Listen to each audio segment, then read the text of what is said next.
Olá, meus irmãos. A paz do Senhor Jesus. Tudo bem com vocês? Eu espero que sim. Aqui seu irmão em Cristo, Dilson Leite, e estou aqui para transmitir a vocês a lição de número 6 da Escola Bíblica Dominical, edição especial, classe de jovens e adultos. É isso mesmo, já estamos na lição de número 6 do nosso terceiro trimestre do ano de 2020. É uma satisfação imensa, uma alegria poder estar aqui com você para juntos compartilharmos o conhecimento da Palavra de Deus. A nossa lição de hoje, a lição de número 6, tem o título Neemias reconstrói os muros de Jerusalém. E já já nós vamos entrar aqui na lição, fazendo leitura do textuário, da verdade prática e da leitura bíblica em classe. Mas antes de fazer essa leitura, eu só quero um minutinho da sua atenção.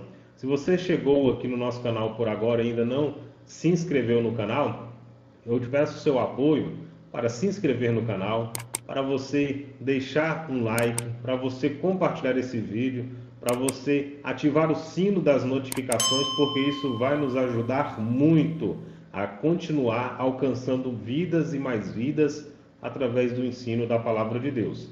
Também vou deixar nos cards, vou deixar sempre aí no card e também na descrição, para que você possa estar vendo as outras aulas, as aulas anteriores, como hoje é a aula 6, você tem todas as aulas anteriores a essa organizadas numa playlist da EBD Online terceiro trimestre. Então, você também vai encontrar na descrição do vídeo o link para a nossa página no Facebook e também para o nosso canal no Telegram, para que você possa estar inteirado de outros vídeos e de outras publicações também que nós faremos para a sua edificação espiritual, ok? Deus abençoe a sua vida e vamos para a nossa lição. O texto áureo está no livro de Isaías, capítulo 60, versículo de número 18. Está escrito assim: Nunca mais se ouvirá de violência na sua terra, de desolação ou destruição nos seus termos, mas aos teus muros chamarás salvação, e às tuas portas louvor. Então, a verdade prática é: somos despertados, podemos vencer qualquer obstáculo para realizarmos a obra de Deus. Nós vamos fazer a leitura bíblica em classe, já dando continuidade à nossa lição. O texto bíblico que nós vamos ler está em Neemias, capítulo 1, do versículo 1 até o versículo 4, e depois nós vamos para o capítulo 2, do versículo 1 até o versículo 9. Então você pode acompanhar comigo na sua Bíblia, ou você vai acompanhar comigo aí também na tela os versículos que eu vou deixar para você também fazer a leitura. Então, Neemias capítulo 1, do versículo 1 ao 4. As palavras de Neemias, filho de Acalias. E sucedeu que, no mês de Quisleu, no ano 20º, estando eu em Susã, a fortaleza, que veio Anani, um de meus irmãos, ele e alguns de Judá, e perguntei-lhe pelos judeus que escaparam e os que restaram do cativeiro e acerca de Jerusalém. E disseram-me os restantes que não foram levados para o cativeiro, lá na província estão em grande miséria e desprezo, e o muro de Jerusalém fendido e as suas portas queimadas a fogo. E sucedeu que, ouvindo eu essas palavras, assentei-me e chorei, e lamentei alguns dias, e estive jejuando e orando perante o Deus dos céus. Agora, Neemias capítulo 2, do 1 até o versículo 9. E sucedeu, pois, no mês de Nissan, no ano 20º do rei Artaxerxes, que estava posto vinho diante dele, e eu tomei o vinho e dei ao rei, porém nunca antes estivera triste diante dele. E o rei me disse: Por que está triste o teu rosto? Pois não estás doente. Não é isso, senão tristeza de coração. Então temi muito em grande maneira. E disse ao rei: Viva o rei para sempre. Como não estaria triste o meu rosto, estando a cidade, o lugar do sepulcro dos meus pais, assolada, e tendo sido consumidas as suas portas a fogo? E o rei me disse: O que me pedes agora? E então orei ao Deus dos céus. E disse ao rei: se é do agrado do rei, e se o teu servo é aceito em tua presença, peço-te que me envies a Judá, a cidade dos sepulcros dos meus pais, para que eu a edifique. Então me disse, estando ainda a rainha sentada junto a ele: quanto durará a tua viagem e quando voltarás? E aprouve ao rei enviar-me, apontando-lhe um certo tempo.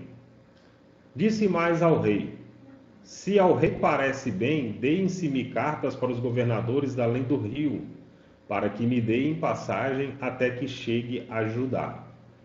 Como também a carta para Asaf, guarda do jardim do rei, para que me dê maneira para cobrir as portas do paço da casa e para o muro da cidade e para a casa em que eu houver de entrar. E o rei mas deu, segundo a boa mão de Deus sobre mim. E então vi os governadores além do rio e dei-lhe as cartas do rei.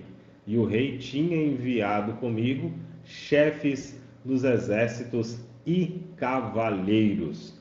Então essa é a nossa leitura bíblica para essa lição.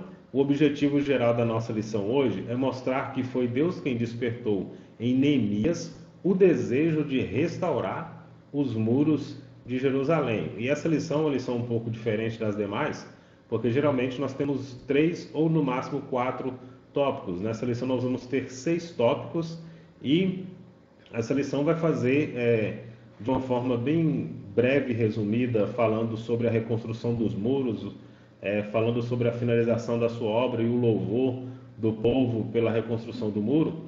Porém, como nós estudamos até aqui o livro de Esdras, praticamente somente falando do livro de Esdras, da reconstrução do templo, agora nós vamos entrar no livro de Neemias falando da reconstrução dos muros de Jerusalém. Então, agora nós vamos entrar, como se nós estivéssemos entrando numa segunda parte das lições, e aqui nós vamos ter uma lição com uma história bem resumida. Então, é uma parte onde nós vamos citar, nós não vamos aprofundar, inclusive tem tópicos que eles serão mencionados e os fatos narrados ali vão ser mencionados mais aprofundados em lições futuras, que nós vamos estudar dentro de alguns dias. Então, quero fazer essa explicação para que você entenda que essa lição ela é a reconstrução dos muros e vai narrar do início a oposição, vai narrar o Neemias perseverando, o povo perseverando e a celebração deles, mas de forma mais resumida. Mas daqui em diante até o final do trimestre, nós vamos ter lições que vai estar detalhando para que você possa entender de uma forma mais clara acerca da reconstrução, acerca da oposição, acerca dos problemas que Neemias enfrentou e como ele venceu. Hoje é como se fosse uma lição introdutória dessa segunda parte que agora fala da reconstrução dos muros de Jerusalém. Nesta lição estudaremos como os muros de Jerusalém foram levantados e como Deus levantou o homem certo para executar essa obra. A obra de Deus, o qual, como dono da obra, providenciou tudo o que era necessário para a sua realização, desde a autorização do rei para o envio de Neemias até para os recursos de custear a construção. Por isso que nós, como servos chamados por Deus para fazer determinada obra, nós podemos descansar no Senhor, porque temos que crer piamente que o Deus que chama é o mesmo que vai capacitar e é o mesmo que vai prover todos os recursos necessários para que você possa cumprir com êxito a chamada dele. O nosso primeiro tópico: Deus responde às orações de Neemias. O primeiro subtópico é: Deus envia emissário a Neemias. Deus enviou um emissário a Neemias para informar ele acerca da situação que estava acontecendo em Jerusalém, e esse emissário não era ninguém mais, ninguém menos do que o seu próprio irmão Hanani, a qual nós lemos ali no texto bíblico em classe. Neemias capítulo 1, versículo 2, o seu irmão lhe contou como os judeus que haviam retornado do cativeiro estavam vivendo em Jerusalém. Então, as primeiras levas dos judeus que foram com Zorobabel, que foram com Esdras, que já estavam em Jerusalém, que haviam reconstruído o templo, então ele tem essa informação de que esses judeus estavam vivendo em grande miséria, porque os muros estavam fendidos e as portas estavam queimadas a fogo.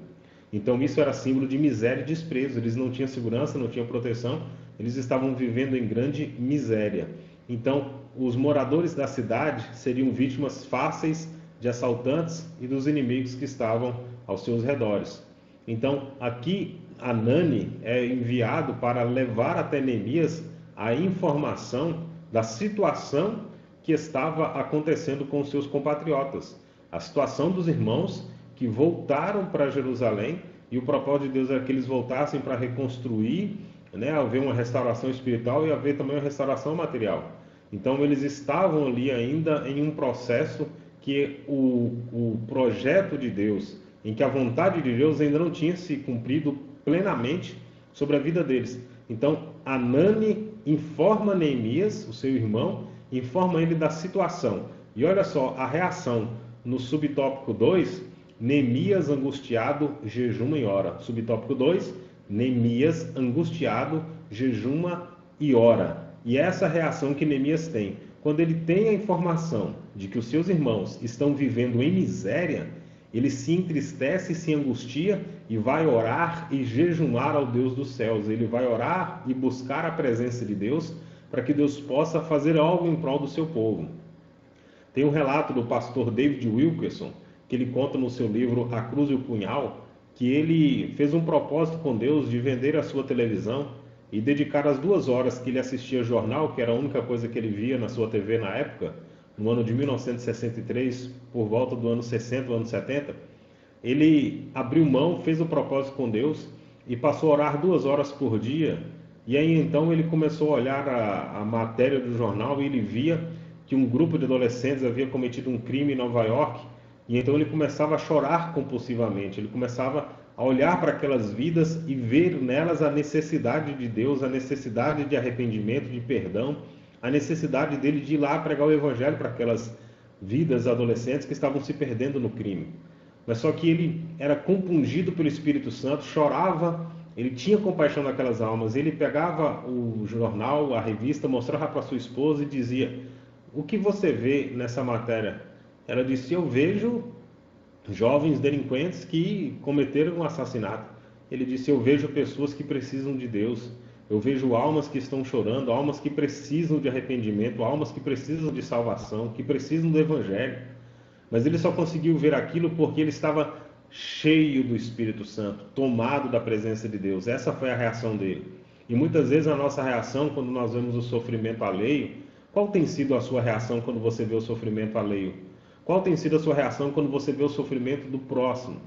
Naquele momento, quando Neemias soube, onde ele recebeu a informação do sofrimento que estava acontecendo em Jerusalém, como o povo estava vivendo em grande miséria, ele se humilhou diante de Deus, angustiou-se profundamente e buscou a Deus em oração e jejum para que Deus pudesse socorrer aquele povo. Meus irmãos, diante do momento de pandemia que nós temos vivido, a nossa nação, você como cristão, você tem sido comovido pelo Espírito de Deus quando você olha para o jornal, quando você vê as notícias, quando você vê as estatísticas e o número de mortos no nosso país. Você tem sido comovido pelo Espírito Santo com compaixão pelas vítimas, pelas famílias, pelo momento de dor e sofrimento que está sobre essas vidas?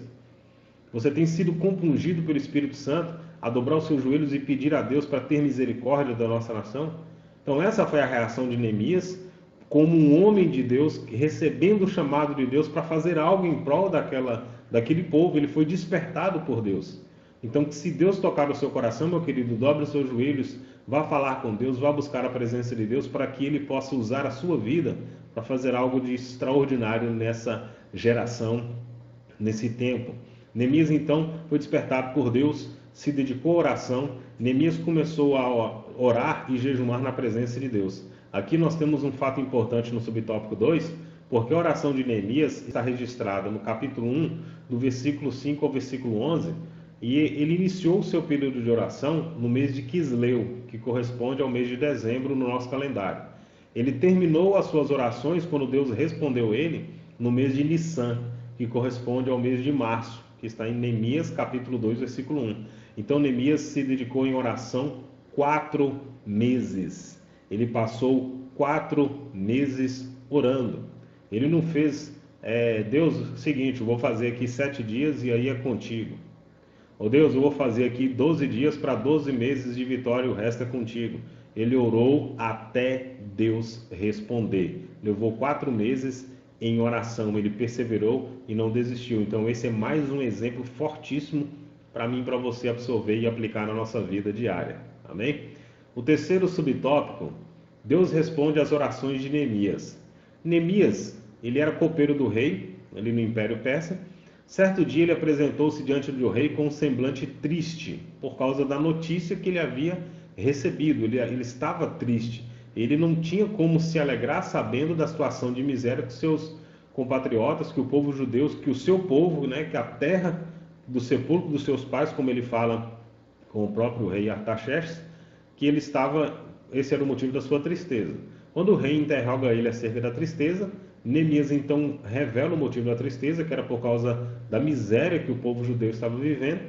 Então, veja que ele se preparou em oração e quando ele se apresenta diante do rei, o rei, por inspiração de Deus, pergunta a Neemias: o que você deseja que eu faça? O que me pedes agora? Então, veja que Neemias se preparou 4 meses em oração. E agora, quando ele está diante do rei e o rei pergunta para ele o que você quer, o que você deseja, o que você precisa que eu faça por você, ele ora a Deus novamente. Ele ora a Deus novamente. Então, isso mostra em Neemias uma dependência total de Deus. Irmãos, o quanto nós precisamos aprender com Neemias, sermos totalmente dependentes de Deus. Depender, orar, falar com Deus, pedir a direção de Deus em cada decisão que vamos tomar. E naquele momento em que ele faz ali, mais uma vez, direciona a sua oração diante de Deus, para que ele pudesse responder ao rei de forma coerente, para que ele respondesse na direção de Deus. E ali, quando o rei, ele pede ao rei, Neemias teve a sua chamada confirmada por Deus para ir a Jerusalém, porque ele pede ao rei, e o rei então permite que ele vá até a sua cidade reconstruir os muros de Jerusalém. Tudo isso sendo aí fruto e resultado da oração. No subtópico de número 4, Deus despertou o rei para atender o pedido de Neemias. Através da oração de Neemias, Deus desperta também e Deus comove o coração do rei Artaxerxes e permite que Neemias vá reconstruir. Então, o próprio Deus, ele desperta o coração do rei Artaxerxes para que ele pudesse permitir Neemias retornar, e Neemias recebe uma carta do rei dirigida aos governadores da região e ainda uma carta de ordem para que aquilo que fosse necessário para ele reconstruir os muros fosse dado a Neemias.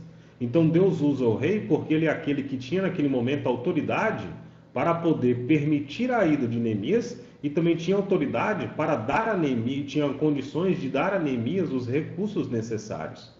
Então, meu querido, Deus vai usar aquelas pessoas que forem necessárias para te ajudar. Deus vai sempre usar pessoas que possam estar ao seu lado para te ajudar, para contribuir. Não espere que Deus sempre use cristãos, irmãos, pessoas de Deus, porque quando diz respeito à chamada de Deus, ao propósito de Deus na terra, ele vai usar quem ele quer, porque ele está no controle de todas as coisas. Deus pode usar quem você menos imagina, mas que Deus irá suprir as demandas e as necessidades da sua obra, isso com certeza ele vai, porque ele é Deus fiel e todo-poderoso, porque a obra é dele, o reino é dele, o poder é dele, a glória é dele, tudo é dele, irmão. Nós somos dele, nós vivemos porque dele, por ele e para ele. Então precisamos apenas confiar e saber que Deus irá fazer tudo o que for necessário. E aqui ele desperta o rei ímpio, o rei Artaxerxes, e Deus verdadeiramente é o Deus daquilo que é impossível aos homens. O que era impossível para Neemias se torna possível porque ele confia no Deus do impossível e ora a esse Deus. Síntese do tópico 1. Temos um Deus que ouve e responde às orações. Neemias ora e Deus responde. O tópico de número 2, chegamos aqui no tópico de número 2, Neemias chega a Jerusalém. Neemias capítulo 2, versículo 7 ao versículo 11 tem a narrativa da chegada de Neemias a Jerusalém. Neemias primeiro faz um levantamento da situação real dos muros. É o nosso primeiro subtópico. Neemias faz um levantamento real da situação dos muros. O que Neemias fez? saiu à noite na companhia de poucos homens. Preste atenção, ele saiu à noite na companhia de poucos homens, sem dizer a ninguém o seu objetivo em Jerusalém. Quando Neemias ele sai para fazer essa vistoria, para fazer um levantamento, Neemias está ali numa atitude de prudência. Quando ele está averiguando o que seria necessário, quais seriam os reais gastos, ele está averiguando também se tudo aquilo que lhe falaram, se tudo aquilo que Anani, o seu irmão, lhe transmitiu, era também verdade. Então, quando Neemias vai ali e não conta nada do seu desejo do coração, o motivo pelo qual está ali, Neemias está agindo com prudência. Ele está fazendo a sua avaliação de perto. Então, o seu irmão fez um relato, mas agora ele tem a oportunidade de estar lá e averiguar e ver tudo aquilo que seria necessário, para que depois ele pudesse apresentar-se mais uma vez diante de Deus em oração e depois apresentar-se diante do povo para reuni-los, para convocá-los. Então, ele, numa atitude de prudência, olha só, ele sai com poucos homens, porque quando diz respeito a nossos projetos, quando diz respeito a um projeto de uma chamada para com Deus, quando nós formos planejar isso sempre vai ser com poucas pessoas, porque são poucas pessoas que estão dispostas a enfrentar grandes desafios. Poucas pessoas estão dispostas a receber uma chamada tão importante de Deus, assim como Neemias estava recebendo. Então ele vai com poucos homens para fazer essa avaliação, para que depois esses líderes, esses homens pudessem transmitir aos seus liderados, para que eles pudessem assim estar formando ou formatando as equipes para fazer a reconstrução dos muros de Jerusalém. A atitude de prudência de examinar antes de começar a agir e ver o problema na ótica daqueles que estavam sofrendo. Então, quando ele está ali também fazendo essa análise, é aquele momento de se colocar no lugar do outro. Então, ele está ali no lugar do sofrimento, sentindo o que o povo estava sentindo. Ele estava ao redor de destruição, ele estava ao redor do local onde tudo estava destruído, onde o povo não tinha nenhuma segurança. Então, ele ali naquele lugar, ele estava inserido no mesmo contexto que o povo. Então, ele se coloca literalmente no lugar do povo, sentindo na mesma situação que eles, tendo que habitar em um local destruído, para ter ideia e noção de como ele agiria. O segundo subtópico, Neemias declara sua intenção de reedificar os muros. Então, depois de avaliar, ele tendo se inteirado da verdadeira situação dos muros de Jerusalém, aí então ele convoca.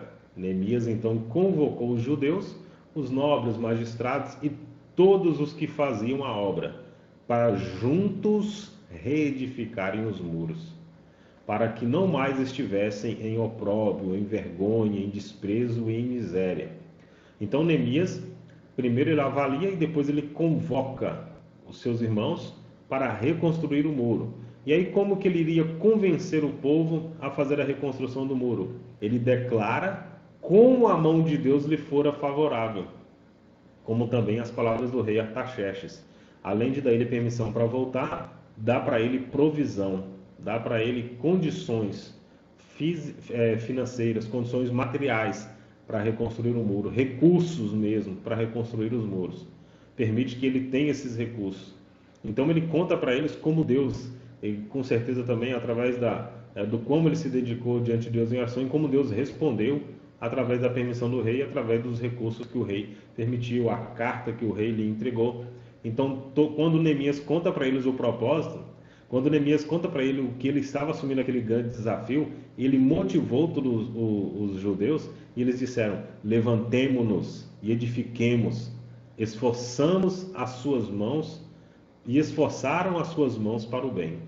Então eles aceitaram o desafio, se uniram ao seu líder Neemias, que naquele momento estava se levantando para liderar esse trabalho de edificação dos muros, e eles então se inflamaram, se encheram de desejo, de ânimo e se juntaram e disseram: levantemos e edifiquemos. Então eles foram motivados por aquilo que Deus estava fazendo, por aquilo que Deus fez com Neemias diante do rei, e por aquele momento em que Neemias os convoca, eles são despertados, eles são inflamados pelo Espírito de Deus para fazer esta grande obra e este grande trabalho.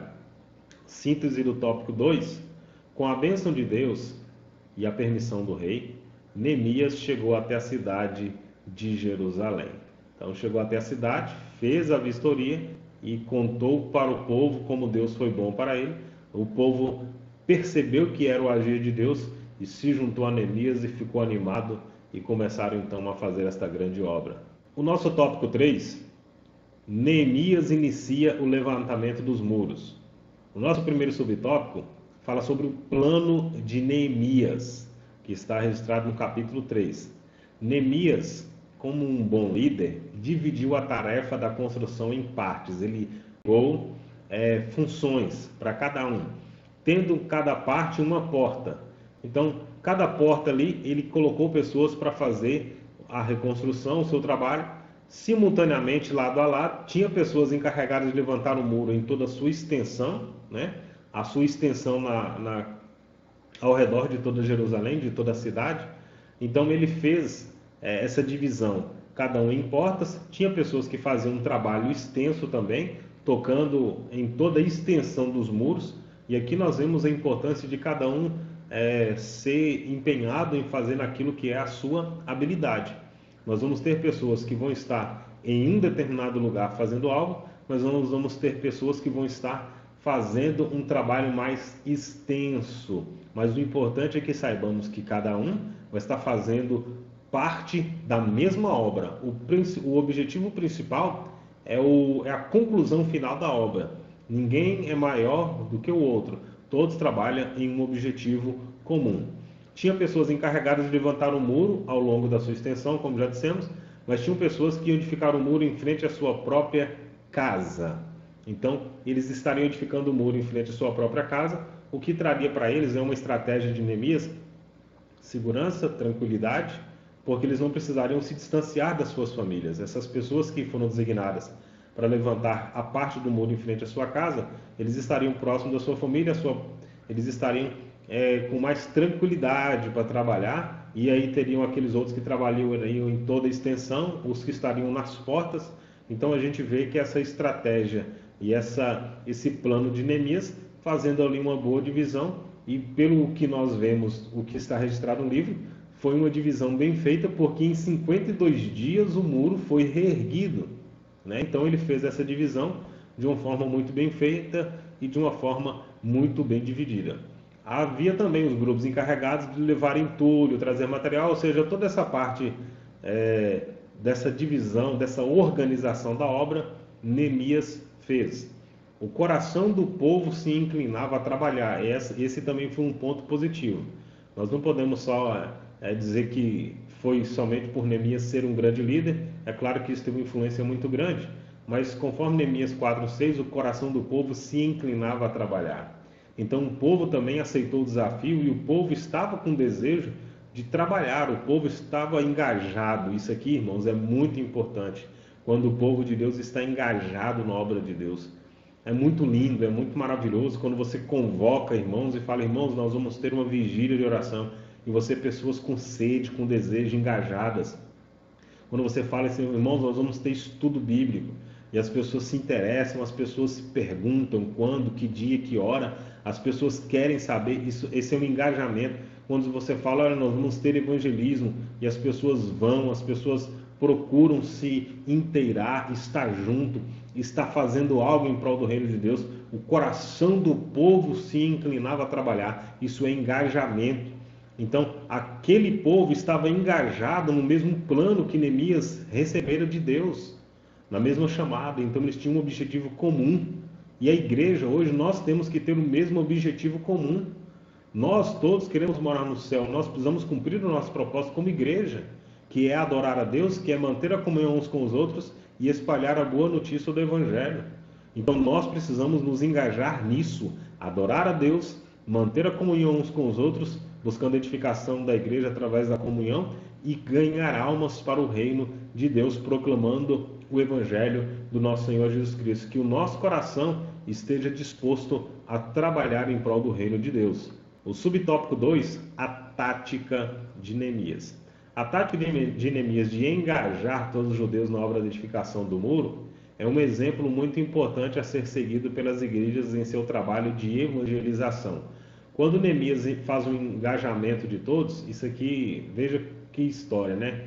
Tantos anos atrás, Neemias faz esse trabalho, cria esse plano de ação para que todos pudessem participar, como já disse, para que aqueles que não poderiam estar distantes da sua família, como no exemplo, ele permite que essas pessoas construam a parte do muro de frente à sua casa. Para aqueles que tinham disponibilidade de... Então, quando Neemias faz isso, quando ele permite que aquele que não pode ir longe, mas que ele está de frente à sua casa, ele pode reconstruir seu muro ele mesmo. E aquele que pode ir distante, por toda a extensão do muro, fazendo trabalhos e reparos, ele vai. Neemias está colocando para cada um fazer segundo a sua condição, segundo a sua limitação. Neemias, então, através dessa tática, dessa estratégia, ele cria esse engajamento, ele não deixa ninguém de fora. Neemias não chega diante deles e diz assim, não, eu só posso reconstruir a parte do muro em frente à minha casa, num exemplo. Só estou conjecturando aqui. Então, para mim, você não serve, eu preciso que você construa em outros lugares também. Não, Neemias cria essa forma, essa tática, para trazer engajamento, ou seja, para todo mundo se sentir participante. Para que aquele que reconstruiu um pedacinho do muro em frente à sua casa, seja tão participante do muro quanto aquele que rodeou em toda a extensão. Esse engajamento nos motiva quando nós entendemos que nós estamos em uma grande obra e não podemos parar. Então, a igreja, nós estamos em uma batalha, nós estamos caminhando para o céu, nós estamos rumo à cidade celestial, nós estamos nos preparando para a vinda do Senhor Jesus Cristo. Então, nós precisamos desse engajamento, precisamos desse entendimento de que todos nós temos valor e importância no reino de Deus. Deus te chamou, não importa o dom, a habilidade, o talento que você tem, o tamanho do seu talento, a quantidade de pessoas que você vai atingir. O que importa de fato é a sua disponibilidade e o seu engajamento no reino de Deus. Neemias, então, criou esse plano trazendo esse engajamento e é o que nós precisamos hoje na igreja. A igreja na direção do Espírito Santo, orientando os crentes a entregarem-se para realizar o serviço da obra do Senhor. Meus queridos, e a oração de Jesus continua a mesma. O exemplo de Jesus na oração: rogai ao Senhor da seara para que envie mais ceifeiros. Precisamos de pessoas que sejam dispostas a se engajar e estar disponíveis para o trabalho da obra do Senhor. O terceiro subtópico, a união dos crentes ficou ameaçada.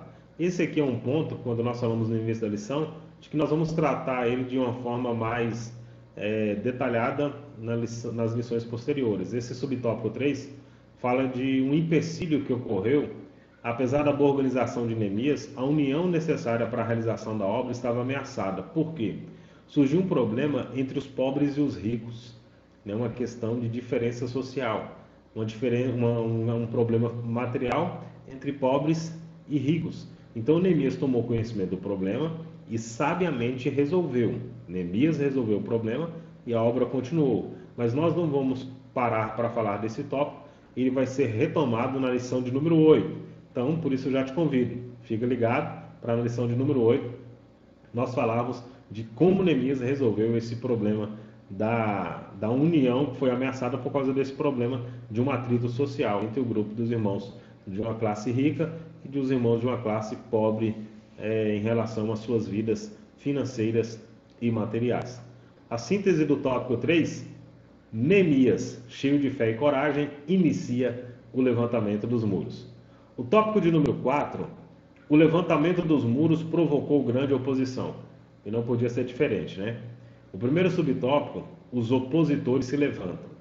Quando se iniciou a edificação dos muros, Sanbalat e Tobias indignaram-se grandemente e usaram várias estratégias, e aqui é mais um ponto também da lição, que como eu já tinha dito anteriormente, que vai ser detalhado em uma lição específica, a lição de número 9, sobre essa oposição, né? Tem muitos detalhes, tem muitas circunstâncias, então como isso dá uma lição, como eu já disse anteriormente, essa lição de número 6 era como se fosse uma lição introdutória para a parte da reconstrução sob o comando de Neemias.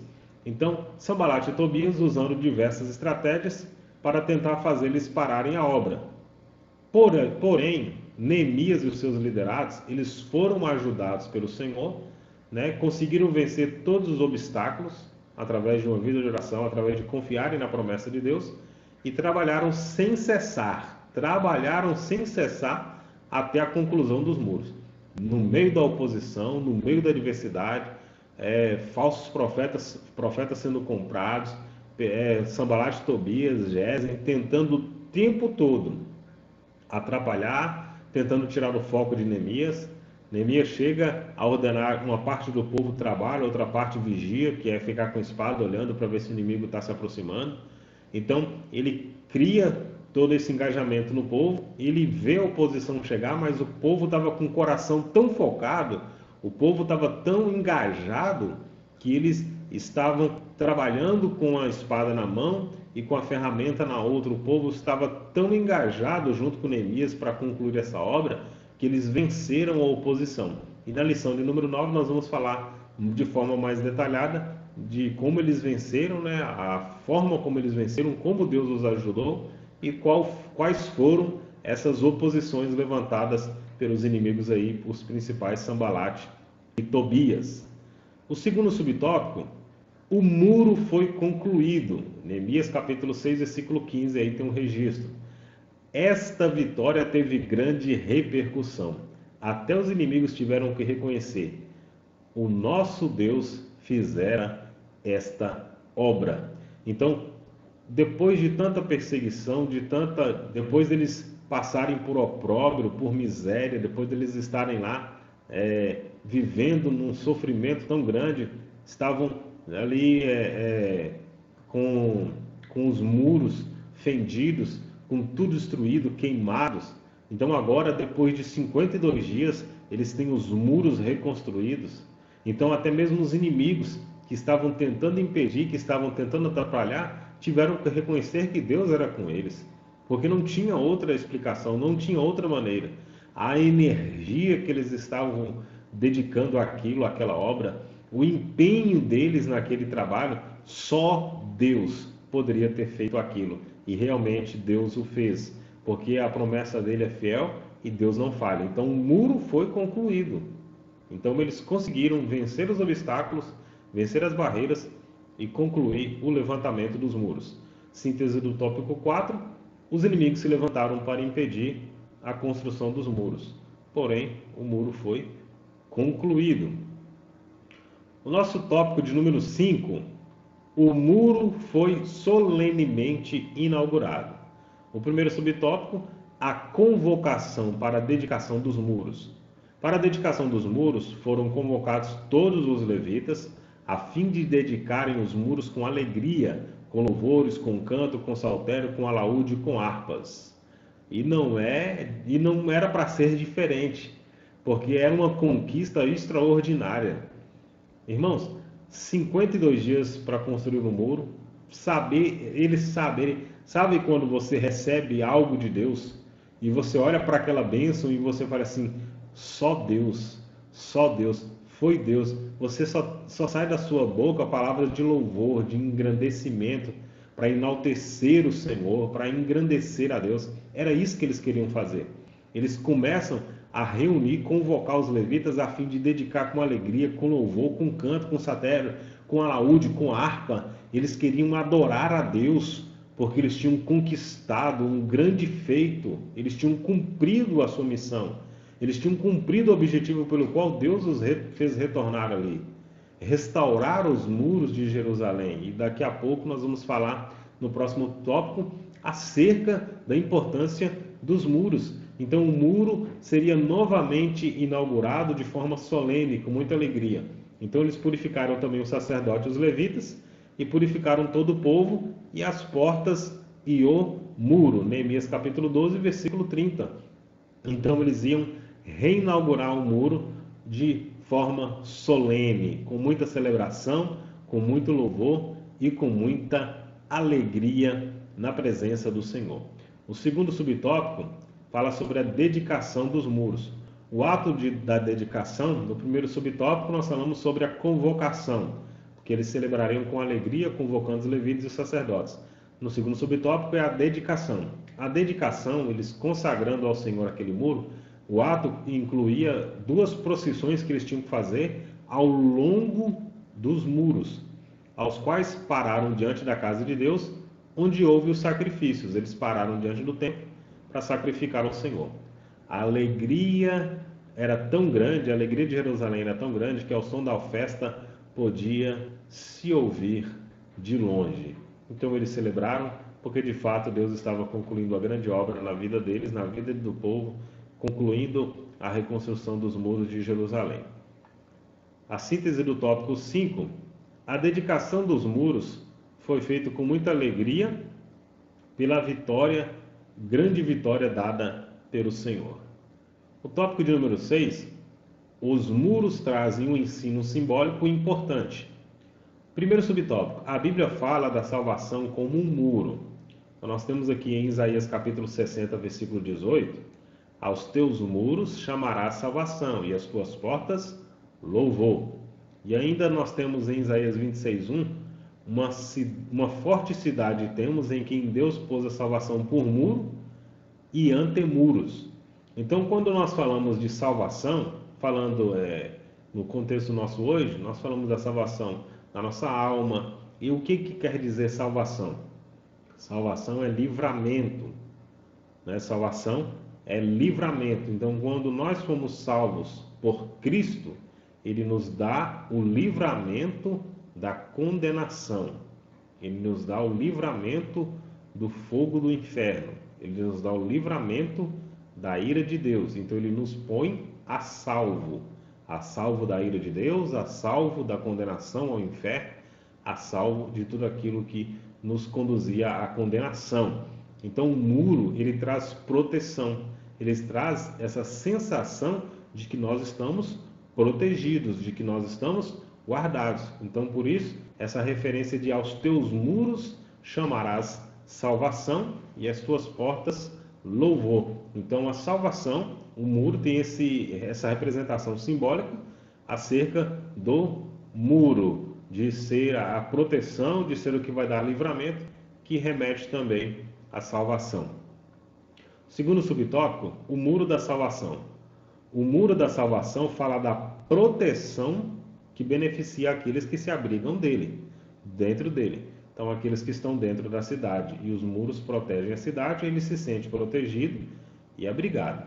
Observamos que o levantamento dos muros foi resultado de um despertamento. O crente despertado sente uma imperiosa necessidade de conservar-se dentro dos muros da salvação, onde ele é protegido pela excelente grandeza do poder de Deus. Então, se nós fomos despertados como pelo Espírito Santo de Deus e nos rendemos a Cristo, então nós agora temos salvação, nós temos proteção. Então, se nós somos salvos, nós vamos desejar permanecer salvos. Nós vamos desejar permanecer dentro dos muros onde há proteção. Nós precisamos permanecer em Cristo. Ele é que nos dá proteção, salvação e vida eterna. Então, se o muro nos traz proteção e queremos continuar protegidos, vamos permanecer nos muros.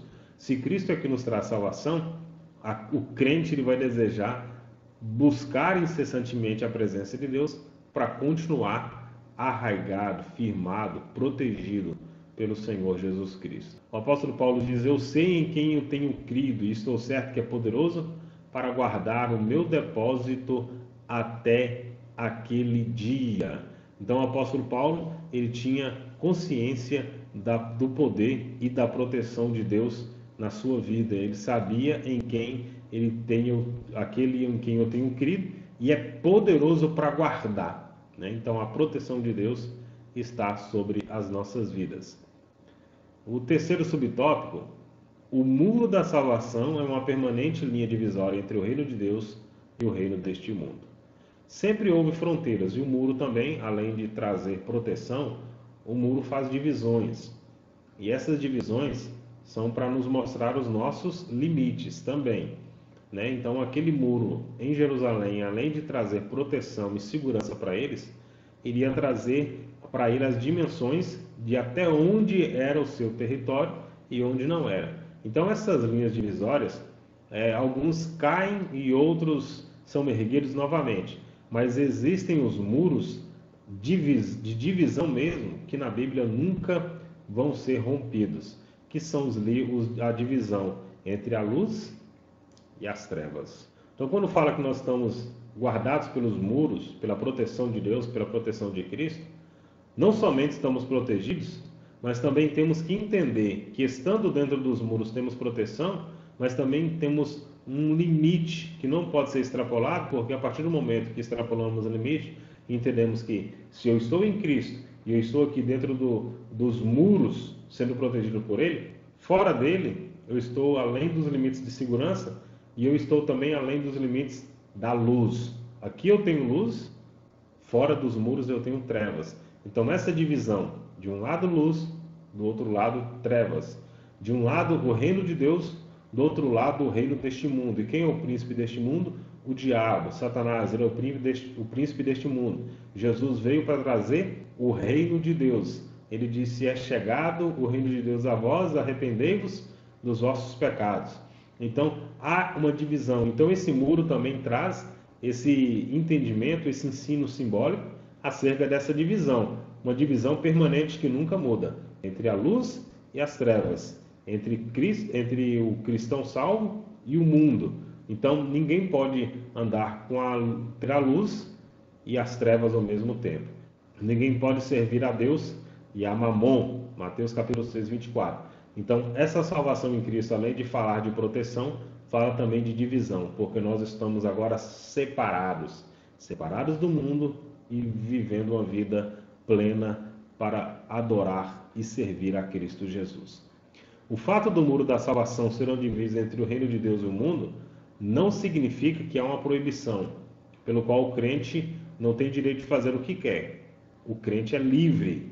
Todavia, a mesma linha divisória representada pelo muro da salvação também passa dentro do nosso coração.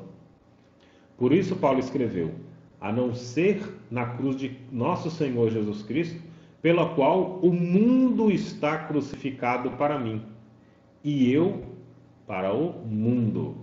Mas nós temos, como o próprio apóstolo Paulo também diz, tudo me é lícito, mas nem tudo me convém. Então, quando ele diz que o mundo está crucificado para mim e eu para o mundo, então ele entende, essa linha divisória, ela está no seu coração, porque a lei de Deus está no seu coração. Então, ele agora entende que há uma divisão. E então ele diz, o mundo está crucificado para mim e eu para o mundo. Então, ele entende que ele está vivendo agora uma vida completamente dirigida, única e exclusivamente para Deus. Houve uma divisão. Ele não vive mais para o mundo, ele vive somente para Deus, porque ele sabe que ele não pode viver para o mundo e para Deus, mas ele está morto e crucificado para o mundo através da cruz de Cristo. Podemos assim usar as palavras de Paulo: o que para mim era ganho, reportei por perda para Cristo Jesus. Que o que para ele era ganho era quando dizia respeito ao que era do mundo, mas agora ele reputou por perda, mas não é perda porque ele está ganhando em Cristo Jesus. Finalmente, a salvação transforma o crente de tal forma que ele começa a querer aquilo que o Senhor quer. Isso é extraordinário. Quando nós somos alcançados verdadeiramente por Cristo Jesus, nós começamos a desejar aquilo que Deus deseja. E esse é o verdadeiro sentido da justificação, da santificação. Nós passamos, não é a questão de deixar de fazer aquilo que é errado, mas nós passamos a amar o que é certo. Nós passamos a odiar a injustiça, mas nós também passamos a amar a justiça, a amar a verdade, a amar aquilo que é reto, aquilo que é justo. Então, quando nós recebemos a salvação em Cristo e esse muro faz essa divisão, né, nos dividindo, tirando-nos do mundo e nós nos colocando dentro dos muros de proteção, colocando-nos dentro do muro de Jerusalém, nesse contexto espiritual, nos colocando diante da presença de Deus para servir e adorá-lo, então nós começamos a querer o que Deus quer. É como Jesus nos ensinou na sua oração no Getsêmani, como ele nos ensinou na oração do Pai Nosso: seja feita a tua vontade. Então nós começamos a nos entregar inteiramente e entender que o melhor para a nossa vida é a vontade de Deus. Ele sabe que fazendo a vontade de Deus, ele estará em segurança. muitas vezes muitas pessoas não conseguem se entregar totalmente à vontade de Deus porque não confia, porque tem medo de ter prejuízos, porque tem medo de ter alguma perda. Mas aqui, através das palavras do apóstolo Paulo e através das palavras do próprio Senhor, nosso Senhor Jesus Cristo, se nós entregarmos inteiramente a nossa vida e nos dispormos a fazer a vontade de Deus ela é boa, perfeita e agradável. E se você fizer a vontade de Deus, você estará em segurança, protegido por estes muros que nunca se abalarão. A síntese do tópico de número 6: os muros traziam proteção e livramento para os judeus habitantes de Jerusalém, protegendo o ataque dos inimigos, mas também demarcando o território do povo judeu. No nosso contexto, os muros falam dessa segurança que temos em Cristo e também da separação do mundo, do pecado, para vivermos exclusivamente para Deus. Para concluir, a reconstrução dos muros, tendo Neemias na liderança, nos mostra a importância de uma vida de oração, assim como Neemias se dedicou em oração para fazer esta grande obra. E entender a dependência de Deus e confiar nele mesmo quando enfrentamos oposição. Assim, todos focados no propósito de reconstruir os muros, eles venceram todos os obstáculos a fim de celebrarem ao Senhor com muita alegria. É muito interessante a gente chegar e contar e dizer assim: olha, em 52 dias Neemias reconstruiu os muros de Jerusalém. Só que antes dele ir para lá, para enfrentar a oposição, para vencer a oposição, para passar por toda a adversidade e conseguir reconstruir os muros em 52 dias, ele passou na Pérsia 4 meses orando. Então, por trás dessa grande obra de liderança, dessa influência que Neemias teve sobre o povo ter se engajado, ter sido despertado pelo Espírito de Deus, Neemias se dedicou 4 meses em oração e em 52 dias eles construíram. Então, Neemias leva 120 dias de oração e menos da metade do tempo eles reconstroem o muro. Qual o nosso problema? O nosso problema é que nós queremos resolver problemas de longo prazo com curtos prazos de oração. E Neemias passou um prazo longo de oração e resolveu o seu problema, que era de longo prazo, em um curto prazo, porque Deus foi com ele. Que nós possamos assimilar também, assim como Neemias, e entender que a nossa maior necessidade, independente da circunstância, é nos apresentar em oração diante de Deus. Deus te abençoe. Chegamos ao final dessa lição. Como disse, é uma lição um pouco mais introdutória e que os fatos da reconstrução do Muro de Jerusalém serão tratados com mais detalhe nas próximas lições. E eu te aguardo na lição de número 7. Muito obrigado por assistir até aqui. Não deixe de deixar o seu like, se inscrever no canal e compartilhar com seus irmãos e amigos em Cristo Jesus. Deus abençoe, um forte abraço e até a próxima lição.